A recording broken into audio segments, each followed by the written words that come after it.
బుల్లితెరపై serial హీరోగా మంచి following సంపాదించుకున్నాడు అమర్దీప్.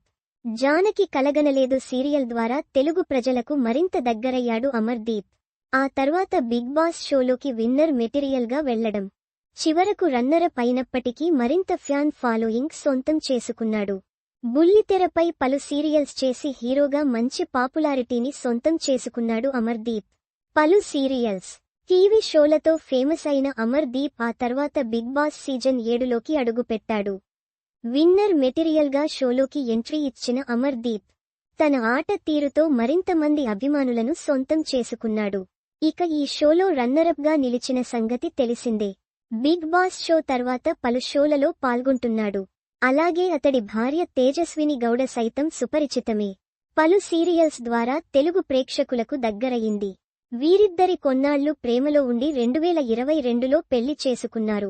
అయితే కొద్ది రోజులుగా వీరిద్దరి పర్సనల్ లైఫ్ గురించి సోషల్ మీడియాలో అనేక రూమర్స్ వినిపిస్తున్నాయి. అలాగే తేజస్విని గౌడ ఈసారి బిగ్ బాస్ రియాలిటీ షోలోకి వెళ్లే ఛాన్స్ అందుకుందని, త్వరలో రాబోయే సీజన్కు వెళ్లనుందనే టాక్ నడుస్తుంది. ఈ క్రమంలో ఓ ఇంటర్వ్యూలో పాల్గొన్న తేజస్విని బిగ్ బాస్ షోకు వెళ్లడంపై క్లారిటీ ఇచ్చింది. తనకు లాస్ట్ టైం కూడా బిగ్ బాస్ నుంచి ఆఫర్ వచ్చిందని, మీటింగ్కు కూడా వెళ్లి వచ్చానని తెలిపింది. అంతకు ముందు వెళ్దాం అనుకున్నప్పటికీ అమర్దీప్ బిగ్ బాస్ షోకు వెళ్లొచ్చిన తర్వాత తనకు అంతగా ఇంట్రెస్ట్ లేదని తెలిపింది.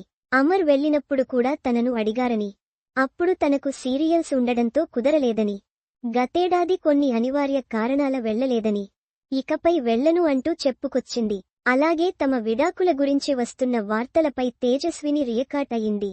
తమ గురించి వస్తున్న న్యూస్ ఎందుకు ప్రచారం చేస్తున్నారో తెలియదని, వాటిని విని వదిలేస్తున్నామని తెలిపింది. ఇవి కూడా చదవండి. టాలీవుడ్ 65 ఏళ్ల హీరోతో 29 ఏళ్ల హీరోయిన్ రోమాన్స్. కట్ చేస్తే బాక్సాఫీస్ షేక్ చేసిన సినిమా పెద్ది మూవీ. అప్పుడు రామ్ చరణ్ సరసన, ఇప్పుడు పెద్ది మూవీలో స్పెషల్ సాంగ్. ఇక రచ్చరచ్చే. టాలీవుడ్ తెలుగులో తోపు హీరోయిన్ ఎఫ్ఐఆర్ బయట పెట్టిందని పగబట్టిన హీరో 4 సినిమాలకే ఫెడౌట్. OTT movie. బాబోయ్, ఈ సినిమాను ఫ్యామిలీతో కలిసి అస్సలు చూడలేరు. ఓటీటీలో రొమాంటిక్ మూవీ రచ్చ.